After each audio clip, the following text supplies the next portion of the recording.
Hi. Um, we're starting our gathering of selves on the experience of equanimity in the wilderness. So I wanted to give you an introduction to what we'll be working with. And I'm excited to be doing this because I think it's going to make a difference for all of us, including me. I look forward to our gatherings and um, all that comes out of them. So, I just want to begin with equanimity. What does equanimity provide? How does it change our experience of self, of spirit, and of incarnational success?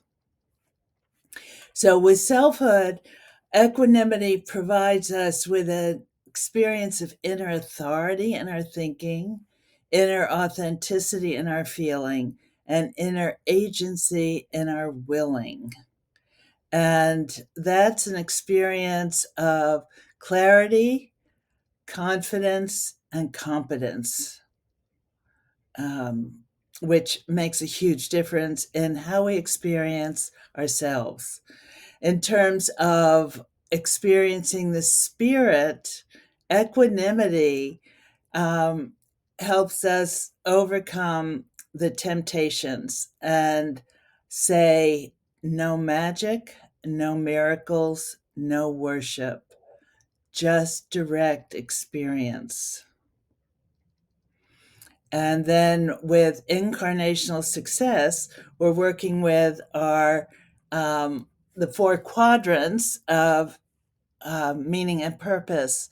And so equanimity allows us to actively engage in the process of making and recognizing our contribution, of forming virtuous relationships, establishing and maintaining our well being, and cultivating our inner development. So, this is, I hope, at the end of our year, we can look back and realize this time in the wilderness has helped each of us develop greater equanimity. So, this notion of wilderness is a new esoteric imagination of Christ's incarnation process as a universal model for our lives.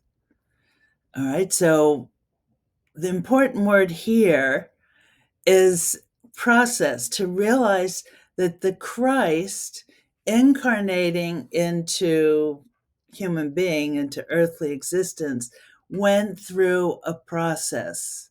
It was not just a snap of the fingers. And that's where it becomes universal.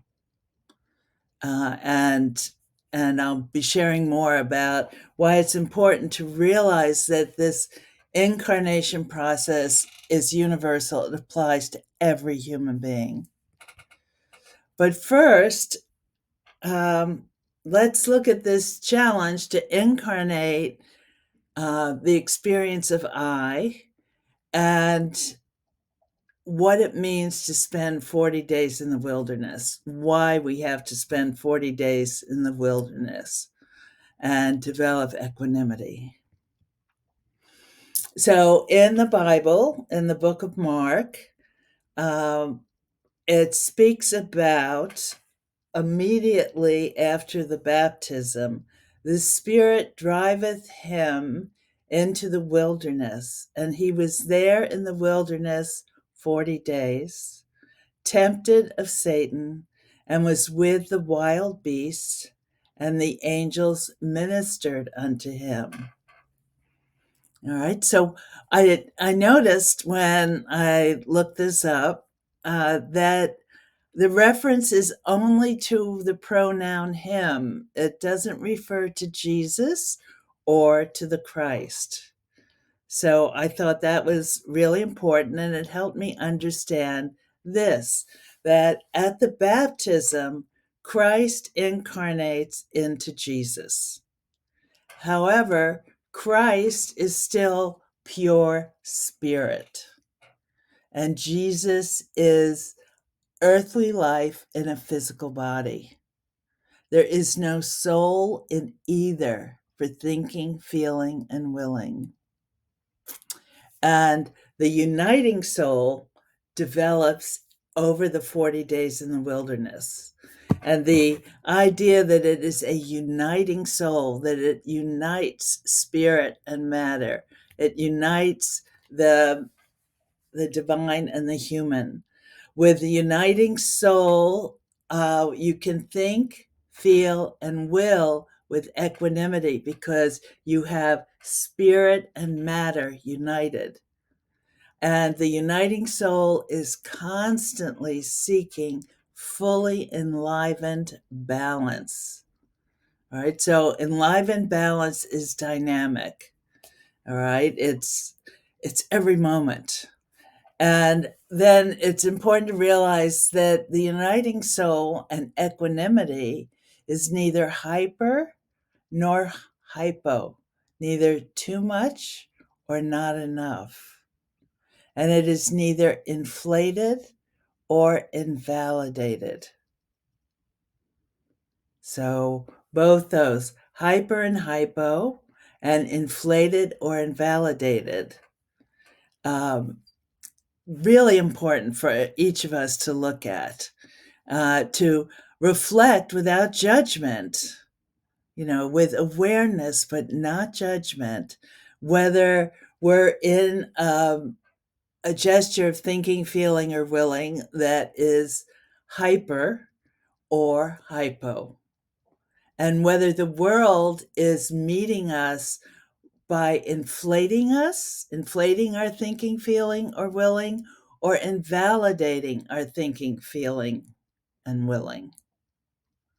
So spend time with this slide and contemplate how you have experienced all of this in your life. And with the uniting soul, it will always, and these are the 8 gestures of equanimity, the united soul will always wonder, observe, recognize, and name what's going on within and without. And it will categorize, evaluate, regulate, and tame. All right. We're going to go into the inner parent gestures very deeply, because once we have the inner mother and the inner father living in us, it's much easier to maintain equanimity. And that the uniting soul functions in the 4 quadrants of meaning and purpose. It functions in contribution, in well-being, in relationship, and inner development. And in each of those quadrants, it can be at a different level, a different degree. I mean, you can be very hypo in your well-being and very hypo in your relationships. It's, again, the what we're going to be learning this year is how to really experience ourselves. So what is the wilderness? And it's the threshold between heaven and earth. It's between heaven and earth. It's between spirit and matter. And it is also the womb where the divine becomes human and the human becomes divine. So this image of the wilderness is the threshold and the womb. And it's really important, the womb gesture, that we realize that the womb is a place of continuous development. So important. And we want to cherish the experience of being in the womb. We want to cherish the experience of being on the threshold. So here we have to look at what happens for the Christ coming as pure spirit into earthly existence. The Christ is coming from where there is no loneliness. There's all oneness. Where there is no here or there. It is all at the center. There's no measurement. There's no hunger. And there's no threat. I mean, these are all earthly experiences. On earth, we experience isolation. There are infinite horizons and boundaries and no train tracks. There is no one path on earth. And we have endless hungers, longings, and desires, and all kinds of threats. All kinds of threats. So it's just so important to understand this and to not impose earthly realities onto heaven. You know, we don't go there and there's no loneliness because there's no separation. We're all one. So you don't go there to see your grandmother or your dog. I mean, it's just not there in heaven.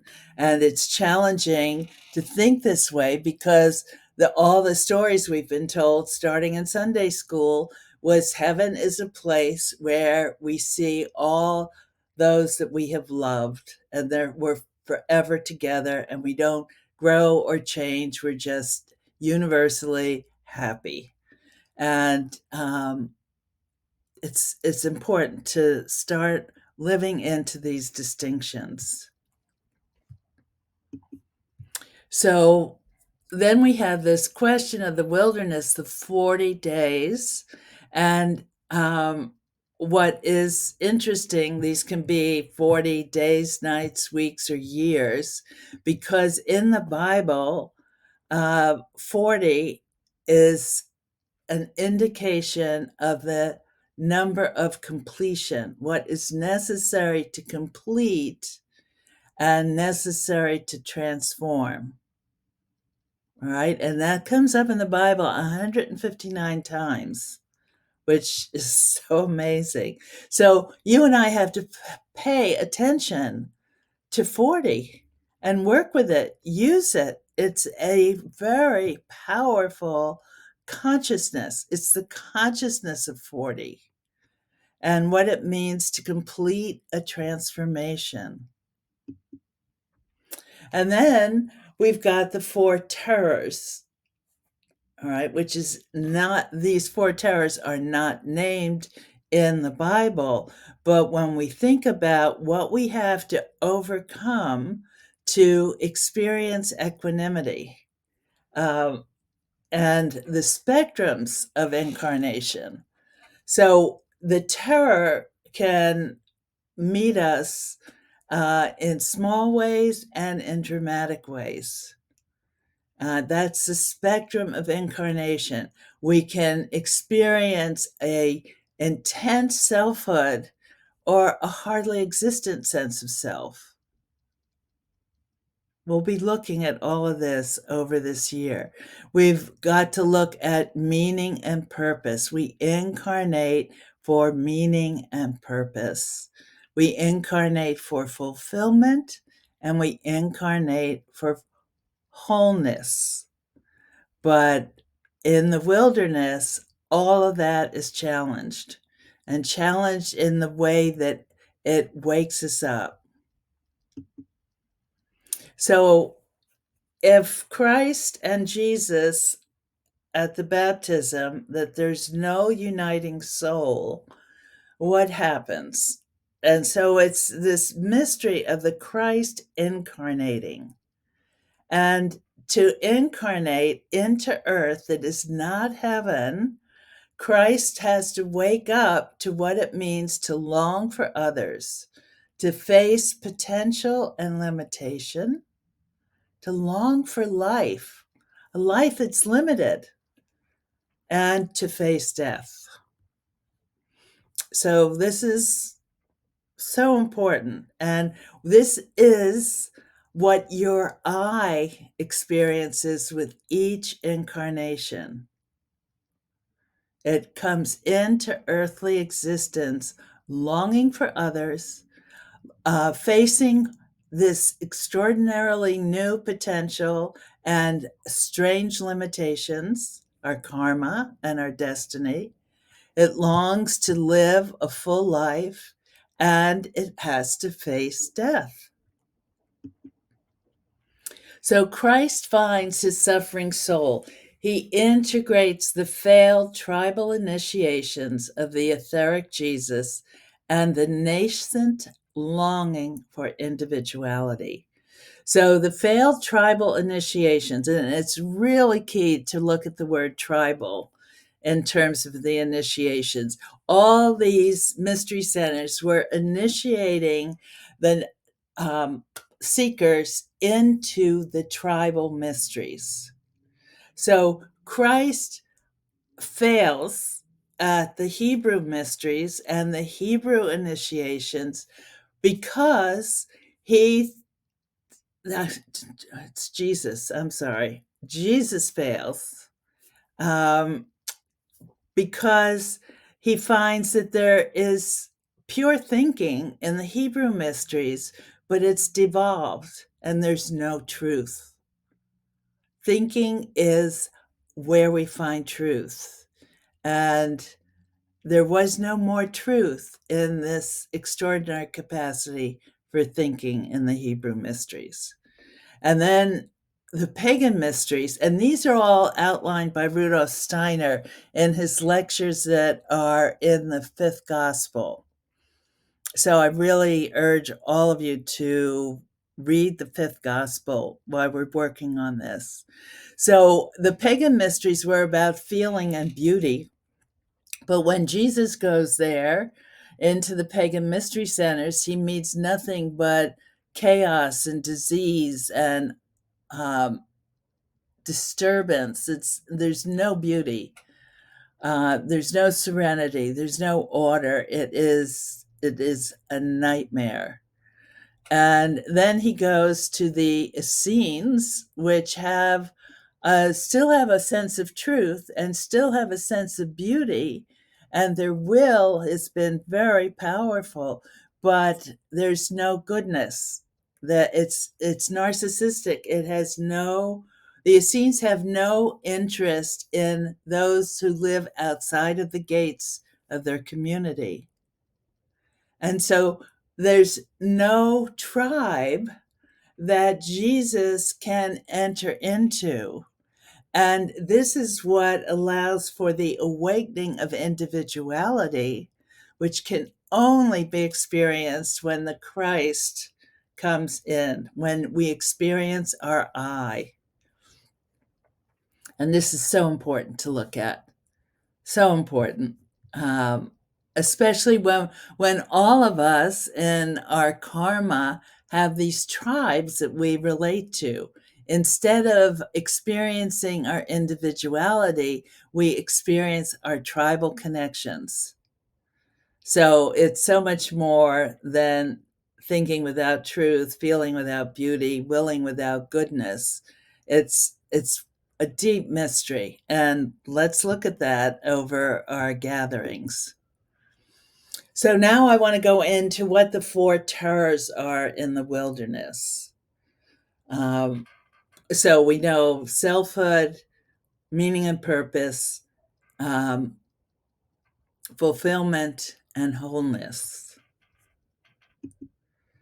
So the first is the terror of isolation and loneliness. So why would the Christ have to experience isolation and loneliness in the wilderness for 40 days? And it was because he needed to be prepared for the reverence for the differences of others. All right. He had to experience solitude.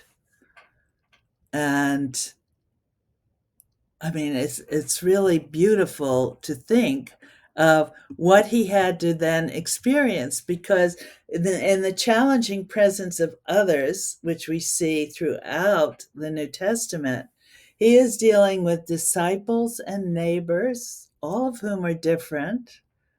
And the neighbors that I think are most significant are the neighbors in Bethany, Martha, Mary, and Lazarus. And then he has to deal with strangers and lovers. You and I have to deal with strangers and lovers, and followers and sufferers, those that he heals, those who he inspires, and then enemies and fools. Can you imagine what it was like for Jesus Christ to be able to deal with all these relationships, all these differences, all these others? And now we have the terror of being lost.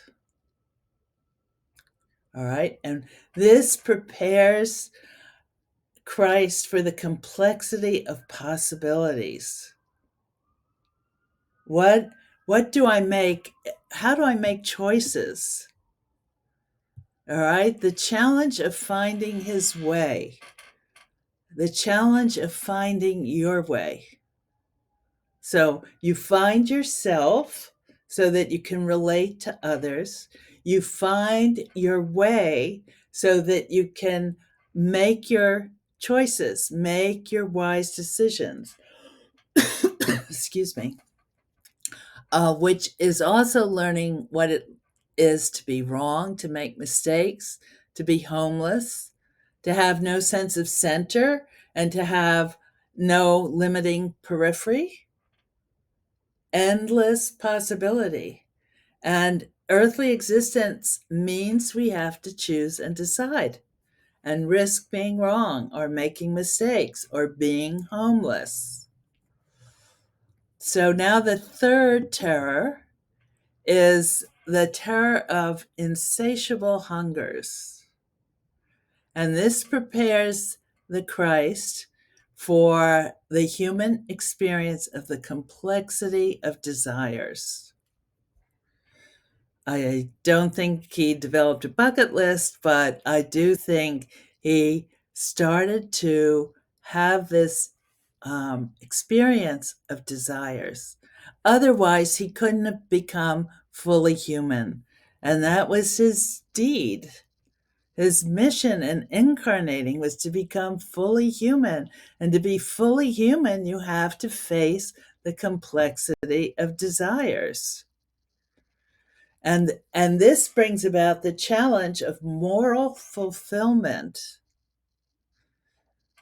of no longer empty of meaning and purpose, and able to calmly say no to selfishness. This it lives in all of us. I mean, where do I say no to my desires and make a moral choice? Where do I find my fulfillment? Where do you find your fulfillment? So with Christ, with Jesus Christ, he longs for fulfillment, which he finds in Bethany. And he hungers for destiny, which is in the mystery of Golgotha and the crucifixion and the resurrection. So each of us has hungers, longings, desires that we have to say yes to. And in order to say yes, we also have to say no. And that doesn't exist in the spiritual world. Only here on earth, in earthly existence, in time and space, do we have to say yes, knowing we are saying no at the same time? You can see where we need all of this for equanimity. So the final terror is the terror of devouring beasts. And this prepares for inflation and invalidation, these great seductive attacks. And to maintain our wholeness, we have to, with equanimity, experience the dangerous fears of loss, fragmentation, incompletion, and emptiness of self. Because when we're in those experiences, we are so likely to capitulate to the temptations, to begin to look for magic and for miracles, and to think that if we just bow down to the devil, we will have dominion. And no, we don't do that. We need equanimity. We need equanimity. But equanimity doesn't come without experiencing the terrors, the four terrors, of no self, no direction, no satisfaction, and no safety. We're going to be looking at all of that this year. So we're going to have 20 gatherings. So it's 5 gatherings on each terror. And this is 300 days, more than 40, okay? And we'll be in the wilderness. We'll each be alone and we'll all be together. And we'll form our own equanimity while dwelling in the 3 inner territories of heaven, the wilderness, and earth. Ourselves as spirit, as matter, and as in between, the threshold of becoming. So with each terror, we're going to do 5 sessions. So the first session will be exploring the terror. The second session will work with the inner maternal gesture of that terror. And then third session will be working with the inner paternal gesture. Then we'll go and do deep dives into how the terror lives in each quadrant. The fourth session will look at the quadrants of contribution and well-being. And the final session on the terror will be looking at it in relationship and inner development. And this is where we really come together, where we share our own individual experiences. And that's what Gathering of Selves is all about. So the process for each gathering is I will send out content, and you'll do 3 listings if you can, and you will write questions. I'm going to give you worksheets to write your questions and encourage you to do it for each slide in the presentation. And it's our questions that allow the angels to minister to us. All right, so when we all gather together with our questions and our openness and our interest in each other, the angels will minister to us. It will be extraordinary. It's not an ordinary event. It's an extraordinary event. So I really hope this is content has really helped you understand what we'll be doing and what equanimity is and why the Christ had to spend 40 days in the wilderness after the baptism in order to begin becoming human. He entered into the body, the organs, the biology of Jesus, and into the memories of Jesus. And the uniting soul had to develop, and it develops in the wilderness. When you or I incarnate into our earthly existence, it's our wilderness is our childhoods for the most part. The karma, it's a wilderness. It's where we become human, where we prepare to enter into our adult life, of maturing ourselves, of making our contribution and living into our relationships and um, maintaining well being and pursuing inner development. So I look forward to it. I'm excited. I think each of our 20 sessions will be rewarding, challenging, and rewarding. So again, equanimity is the ground of inner authority, inner authenticity, and inner agency in selfhood. In spirit, it means we are not dependent on magic, miracles, or worship. We cannot be tempted. And we can pursue incarnational success. So we can make and recognize our contribution. We can form virtuous relationships. We can establish and maintain well being. And we can cultivate our inner development. So I look forward to it. Thank you for being part of Gathering of Cells.